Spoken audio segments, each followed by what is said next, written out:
that all of these talks sound really, really exciting and interesting, and that I can learn a bunch from all of them. And the other, which was effectively like my plan was to talk about Antarctic climate evolution across the Pliocene, was like, that might be too deep of time for this group. And so I decided to pivot a bit and to talk about this work that I started towards the end of my postdoc, working with Michael Bender at Princeton University and in collaboration with our colleagues at the University of Science and Technology in China.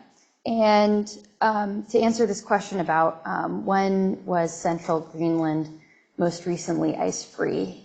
And so this is still very deep time that we'll be talking about, and I wanted to thank Patrick for at the beginning of this session for putting up a temperature record going all the way through the Cenozoic. We're not going to be going back that far, but what I want to acknowledge at the very beginning of this talk is that what's new and what I'll be presenting that's new is these new constraints on the age of the bottom of the Greenland ice sheet at summit.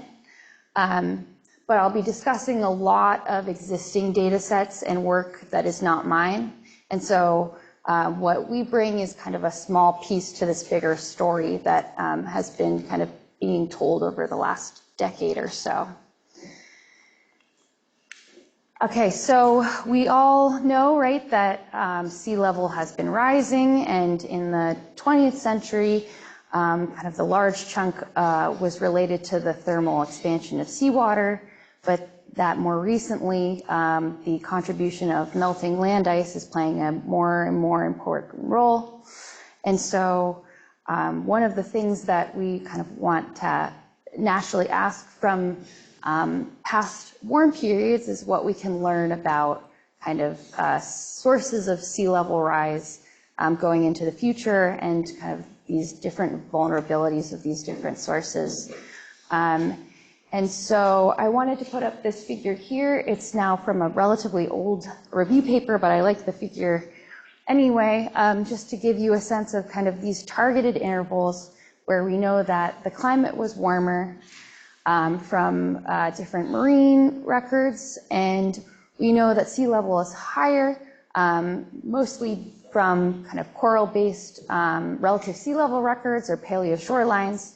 And for these intervals, we know sea level was at least 5 meters higher than today. At most, we can attribute the thermal expansion of seawater and the melting of mountain glaciers to be about 1 meter, and so the residual means that one of the extant ice sheets of Greenland or Antarctica or both must have been reduced in size. And so looking for kind of the evidence for which of these ice sheets were smaller and by how much is somewhat difficult, right? Because we need to look for evidence that's hidden underneath the ice sheets. And in terms of Greenland, unfortunately, we don't have octopuses that can tell us whether or not it was ice-free, and so we have to peer underneath the ice sheet. This is a project I'm not involved with at all, but I like this figure a lot from our colleagues in Green Drill.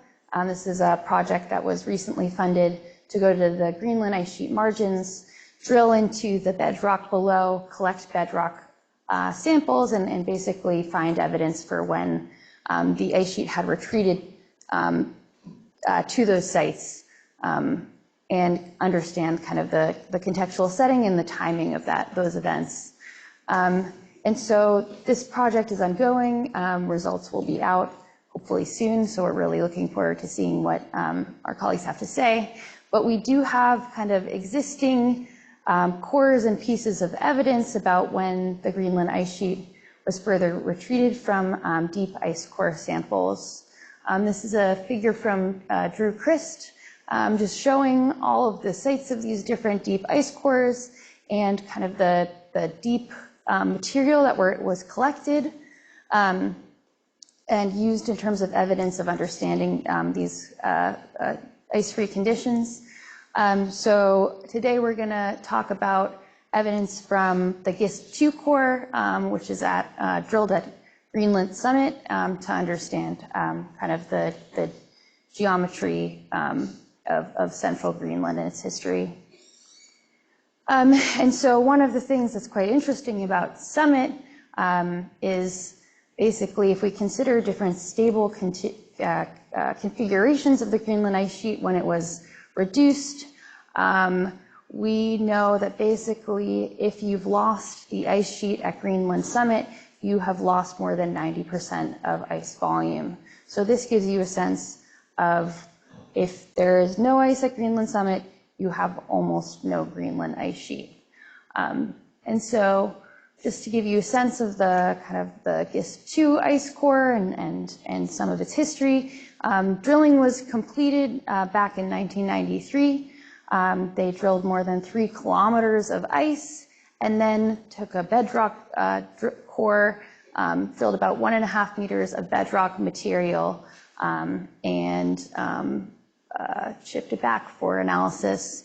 So in terms of those 3 kilometers of ice, the very bottom, about 13 meters, is this basal ice material. It has entrained silty material in it, very brown. And just below that, here is a picture of the bedrock core that was collected just below.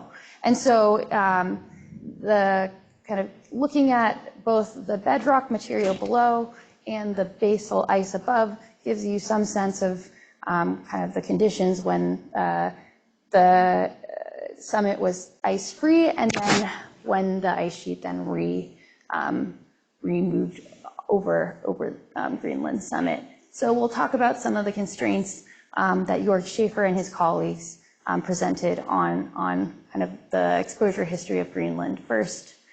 And this, I'll just give a quick primer on cosmogenic exposure dating here. This is the tool that they used. Basically, right, our atmosphere is inundated by cosmic rays. This creates these secondary cosmic rays, and some of these hit the surface, penetrate a few meters down, and will collide with atoms in the surface and produce these cosmogenic nuclides. The 2 of interest that were considered in this study are beryllium-10 and aluminum-26, which have different half-lives, one of about 1.4 million years, the other about 0.7 million years. And when the bedrock is exposed, you get this production, you get this almost exponential profile with depth, just in terms of how deep these secondary cosmic rays penetrate. But if you have ice coverage, then that shields the bedrock from this cosmogenic production, and over time, those cosmogenic nuclides will decay away. And so these provide strong constraints on the burial and exposure and erosion history of the bedrock. And so when they measured these cosmogenic nuclides in this bedrock core, I think they were quite surprised by the results. What they found is measurable both beryllium-10 and aluminum-26, and kind of found this profile consistent with this recent exposure.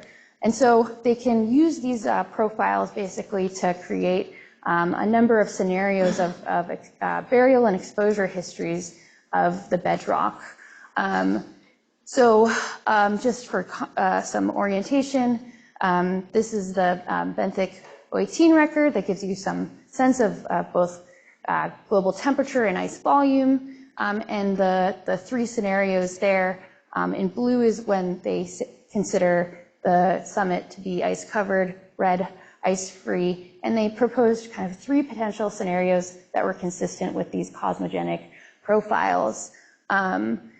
But really, unfortunately, while both of these cosmogenic profiles provide kind of interesting and powerful constraints on the exposure and burial history, all of these are consistent with those profiles. And so you can't actually tell from the bedrock data when summit was most recently ice-free.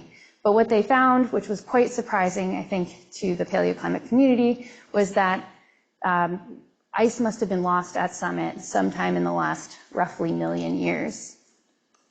And so then scientists went to the basically basal ice and said, okay, how old is this ice? This can give us kind of a lower bound on the age of when the ice sheet had re-advanced. And one of the techniques that was attempted to be done to date the bottom of the GISP-2 ice core is this argon-40 atmosphere technique. The premise of this technique is basically that we have potassium in the crust and mantle. Some of that potassium is potassium-40. It decays and produces argon-40. And then after tectonic or magmatic degassing, you basically very gradually accumulate argon-40 in our atmosphere over time. And then when you produce glacial ice, you get air bubbles trapped in that, and you can measure basically the relative depletion of argon-40 in these samples to date them. And when they went and measured the GISP-2 basal ice, what they found was basically future ages by several million years. So what had happened is basically the bedrock was potassium rich and had local potassium radioactive decay, a local contamination of the atmospheric signal on the glacial ice, and so they were unable to get good constraints using this technique. Luckily, there was a nearby core, the grip core, only 26 kilometers away, and for some reason that we're not totally sure of, you could actually use this argon-40 chronometer to provide some constraints on the age of that core. And so what Audrey Yao and colleagues did is basically took the average of the 3 oldest samples and said, okay, this is consistent with the ice being about 1 million years old. And so this is kind of the existing constraints. They have relatively large uncertainties. It's also possible that the GRIP and GISP-2 sites have unique ice coverage history. So, and right, there's still the potential of contamination of argon and making the sample actually younger than its looks. And so valuable, but still uncertain. And since this time, basically there's been building evidence that the Greenland ice sheet was significantly smaller during this interval called marine isotope stage 11. This happened roughly 400,000 years ago, so later than 1 million years ago. And there's been some really nice work that has been done recently showing using the material underneath the Camp Century ice core that Camp Century and Northwest Greenland must have been ice-free during marine isotope stage 11.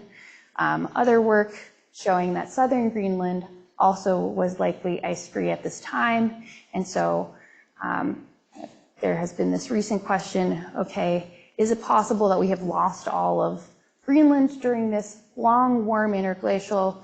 We know sea level was, as a whole, was higher. We know temperatures were substantially higher than today. So this might be a target for, to explain the cosmogenic bedrock data. So here, this is where Krypton 81 comes into the picture. This is the new data set that I'll be showing here today. Krypton 81 is also a cosmogenically produced nuclide. It is produced in the upper atmosphere through secondary cosmic ray interactions with stable krypton.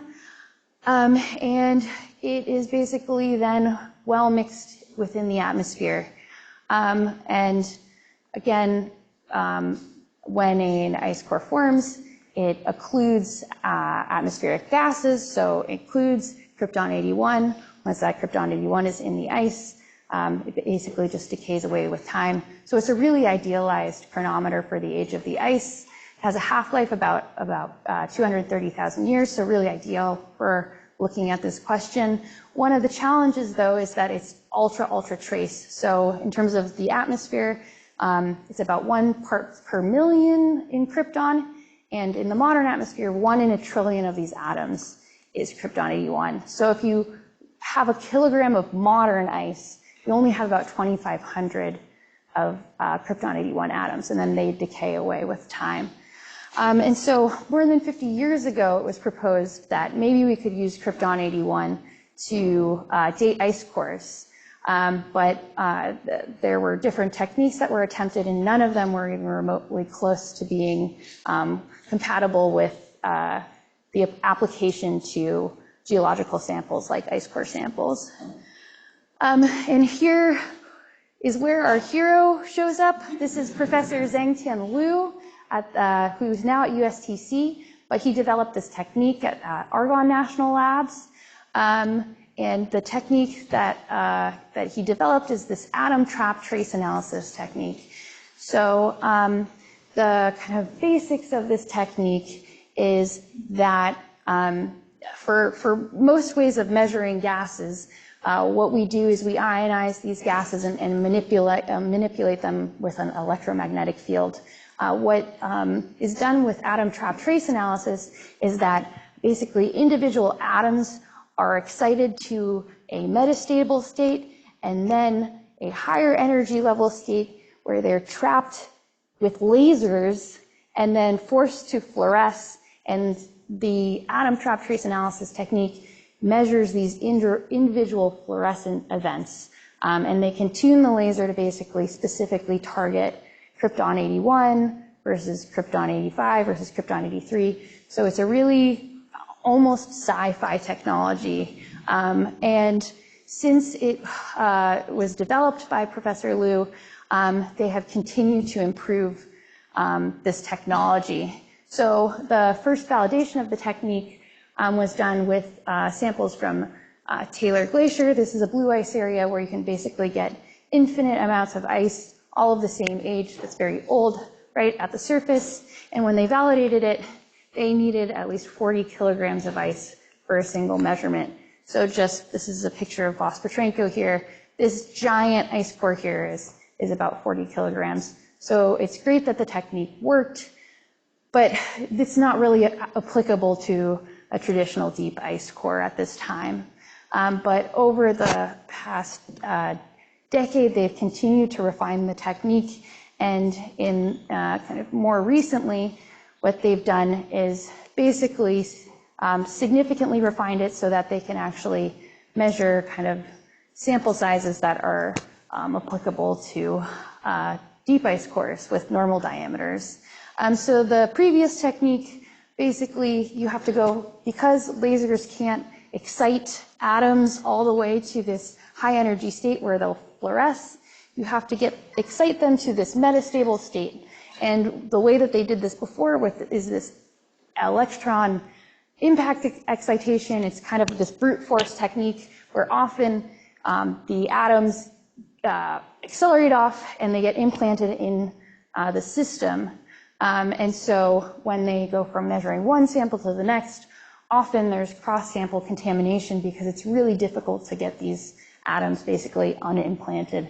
And this really new technology that reduced the sample size is basically a much kind of less brute force technique for this exciting to this metastable state. They basically use lamps instead. And because of this, you don't get this implantation, you don't have this cross-sample contamination, and so you can measure much smaller samples because you have a much lower blank. And so we were lucky to kind of be working with Liu and his colleagues at this time, and were involved in the validation of this new ADA setup. Florian Ritterbusch just published this study last month, basically showing that you can measure kilogram-sized ice core samples for krypton 81. So with these advances, we're now able to apply this to the bottom of the GIST-2 ice core. So we were awarded and allowed to basically take 3 1.5 kilogram samples from the very deepest dirty basal ice. We extracted the gases and purified them at Princeton, sent them to USTC. And here are the krypton 81 results that we have. So basically, the ranges of the ages from the krypton 81 go from about 600,000 years to 700,000 years. So kind of the first thing when we have this results, what we can say is that central Greenland survived marine isotope stage 11 400,000 years ago. while there's evidence that the ice sheet must have been restricted from northwest and southern Greenland, it contracted, but wasn't fully melted back through central Greenland.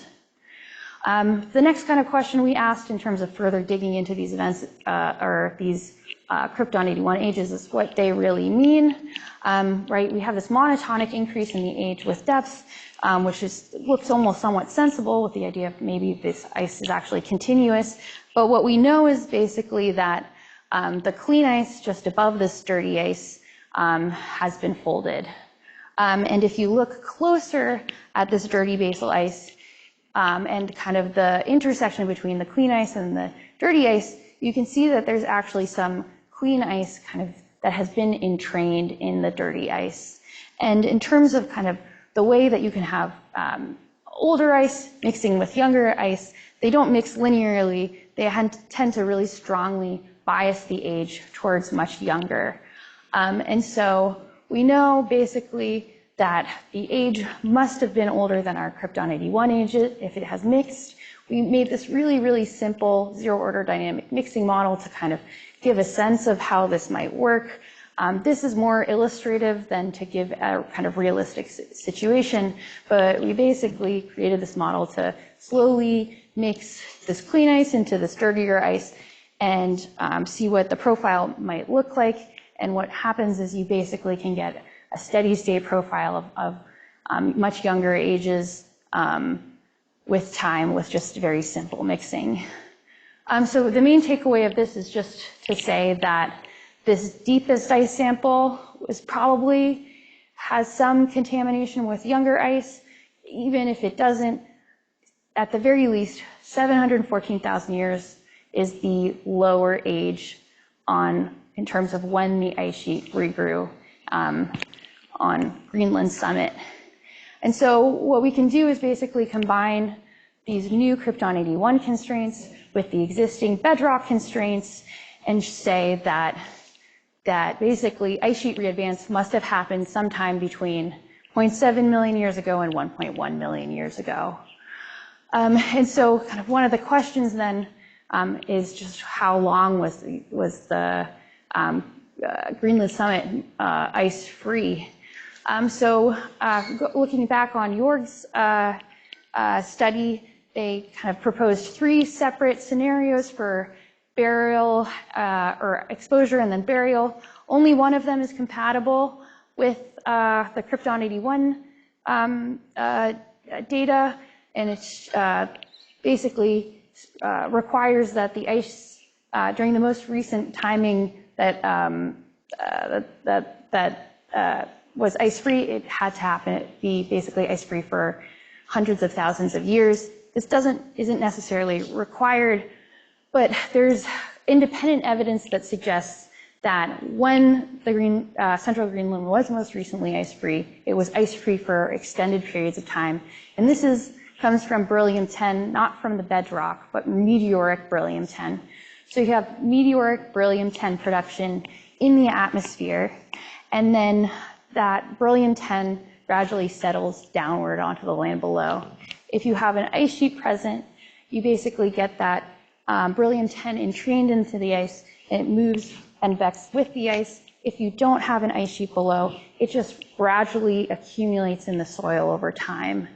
And so what Paul Bierman found when he measured the silty material in this basal ice and just below this basal ice was extremely high concentrations of beryllium-10, which implied that basically the soil was very slowly accumulating beryllium-10, and the amount that was there, what they inferred in that study was that you must have had basically ice-free conditions for extremely long intervals to explain their data. So this is kind of unintuitive, I think quite surprising to us. What we know is that during the mid-Pleistocene, we had the other northern hemisphere ice sheets waxing and waning. So this idea that Greenland must have been ice-free while these other ice sheets were waxing and waning is very surprising. But if you look at simulations that were conducted in terms of Greenland regrowth from total loss, what they find is that it's very difficult to grow the Greenland ice sheet beyond the East Greenland mountains. In terms of the model simulations that we were able to find, all of them basically suggested that you need significantly colder conditions in order to regrow the ice sheet. If you have some ice already in central Greenland, it's possible to regrow, but not if it's contracted beyond central Greenland. And kind of the relevant mechanism for this is something called, this is a German word, the Föhn. Thank you. Okay, the Föhn effect. Basically, right, you have the Greenland mountains, they can accumulate ice. You have moisture being transported kind of northward, and that as it goes, as you have a moist parcel of air moving upwards, it will condensationally heat, deposit its snow, but then on the lee side of the mountain, because it's condensationally been heating, it's quite warm when it comes back down, and so that leads to really high ablation rates. And so these studies have suggested that it's just really, really difficult with this atmospheric profile and moisture transport to build the Greenland ice sheet from being totally ice-free. So that's basically kind of what we, is consistent with this data that we have really long intervals of ice-free Greenland. So just some quick takeaways here. Basically, we have paired basal ice and bedrock dating, and we believe it provides quite strong constraints on past ice sheet histories. This Krypton 81 technique, developed by Lou's lab, is now possible to apply to traditional ice core samples, and kind of with the combined bedrock and Krypton 81 dates, we think that Greenland was most recently ice-free about 1 million years ago. In terms of what this means and what we can maybe understand about the modern Greenland ice sheet, I think what we can take away from this is that while we think that Greenland must have been smaller during this marine isotope stage 11 interval, where we know that the globe was warmer and it was warm for quite some time, we didn't have kind of full collapse of the Greenland ice sheet. But when you actually have full collapse of the Greenland ice sheet, it's very difficult to grow back. And so I think that's the main thing I have to say here. There's a bunch of community efforts right now. Green Drill, we have European colleagues who are kind of looking at the deeper Greenland cores and what we can learn, but hopefully we'll have kind of more progress and more insight in terms of how the Greenland ice sheet retracted and regrew in the past. Okay, thank you.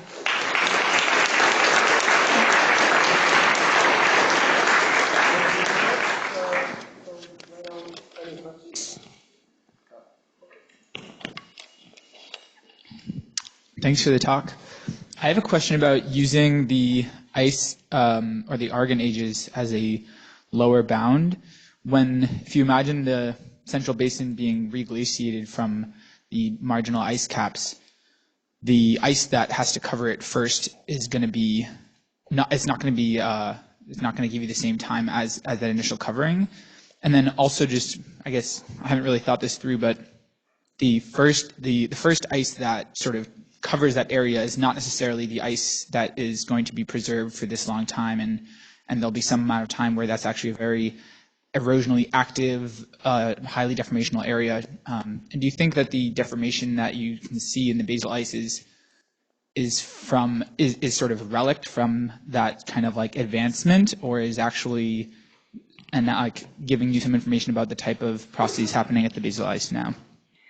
Okay, thanks. Those are both good questions. I think I'll answer the second one first.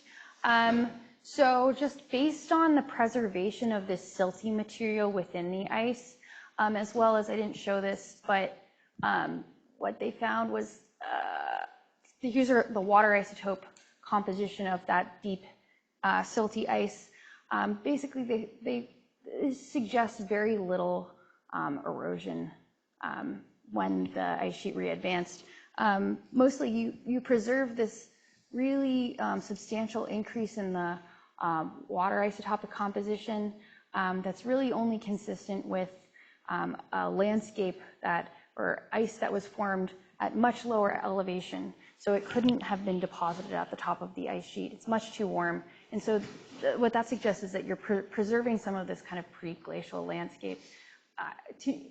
This and the combination of being able to find this soil that was pre-glacial suggests probably pretty limited erosion.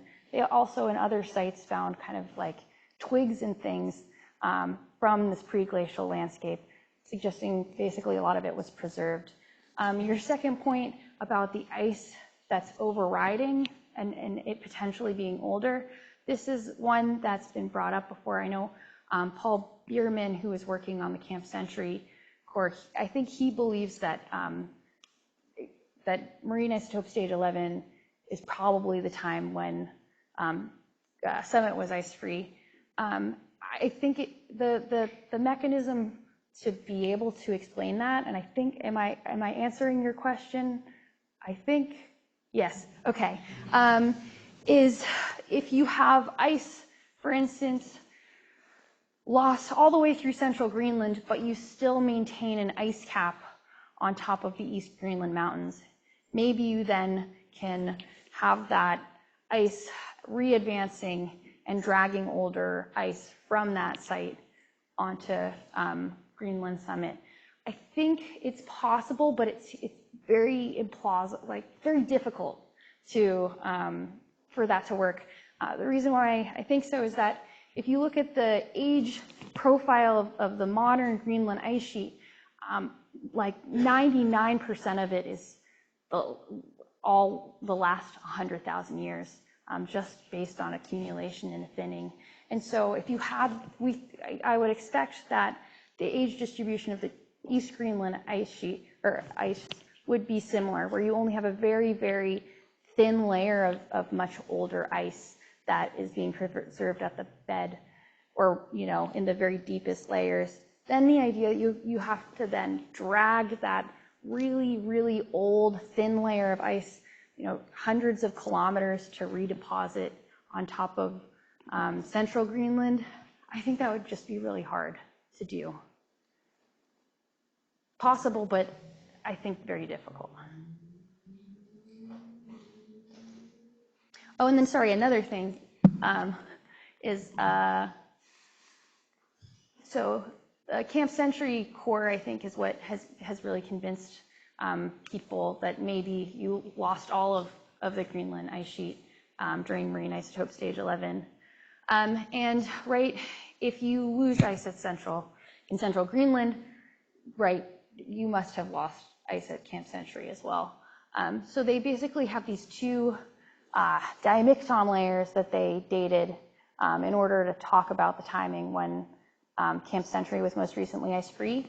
This top diamicton layer, which gives you kind of the more recent time, gives that marine isotope stage 11 age using optically simulated luminescence.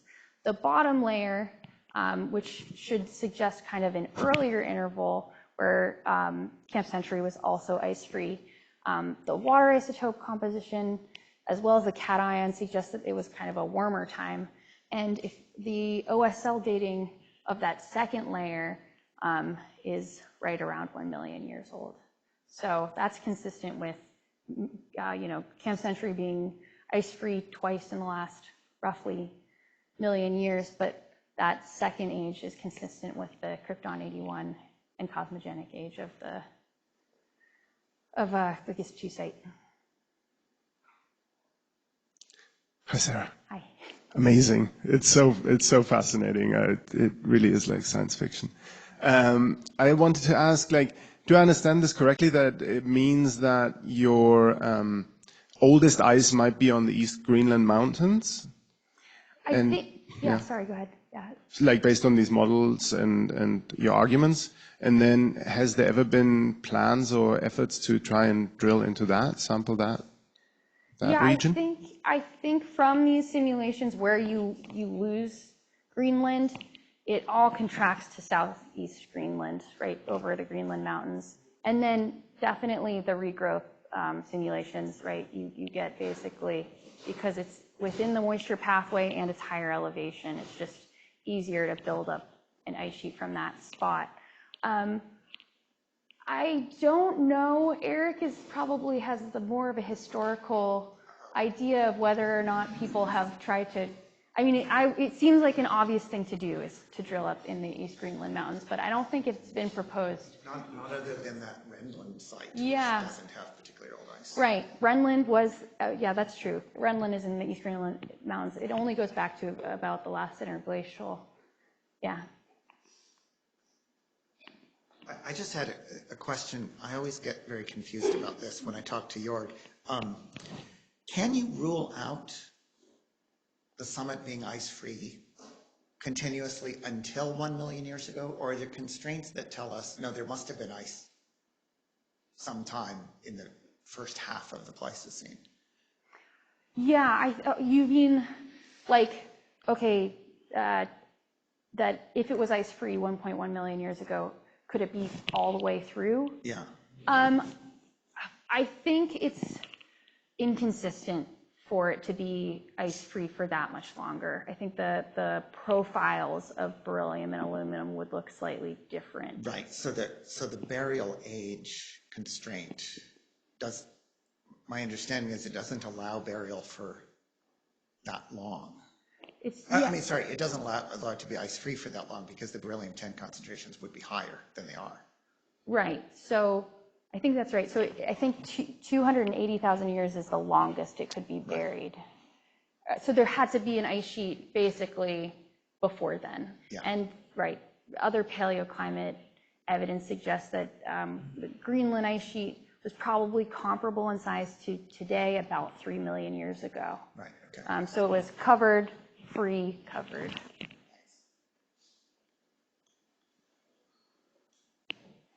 Thanks. I had a question about, you gave kind of an age range for when Summit could have been ice-free, like 700,000 to 1.1.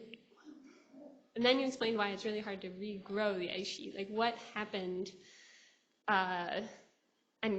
that would have allowed it to regrow, and can that help you pin down the timing of when Summit became ice covered again? Yeah, no, that's a good question. I mean, we definitely had some kind of longer term cooling trends across the mid-Pleistocene, and so it could be related. And right, the northern hemisphere ice sheets becoming larger. I don't think there's been any studies in terms of like the interaction between those larger, like North American Fendo-Scandian ice sheets and how those influence kind of Greenland.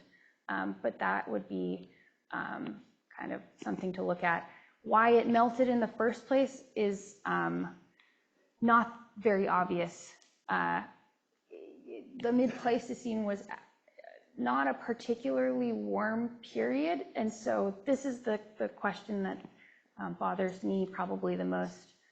We know, so from benthic records, it gives you some sort of global sense of how warm and cold it must have been and how big or small the ice sheets must have been. And if you look at kind of 1 million years ago, you definitely have warmer interglacials that lasted longer in the more recent past. So it's difficult. There's Richard Alley kind of had this paper that came out, I think, in 2019, where he proposed that potentially the traversing of the Icelandic hotspot underneath Greenland might have led to an accumulation of geothermal heat flux and could have made it easier to deglaciate Greenland in the mid-Pleistocene. I think it's a neat idea. It's really difficult to prove or to get any really realistic boundary conditions on geothermal heating. So, but it's a big question. Yeah, I don't know the answer for why it was ice-free in the first place.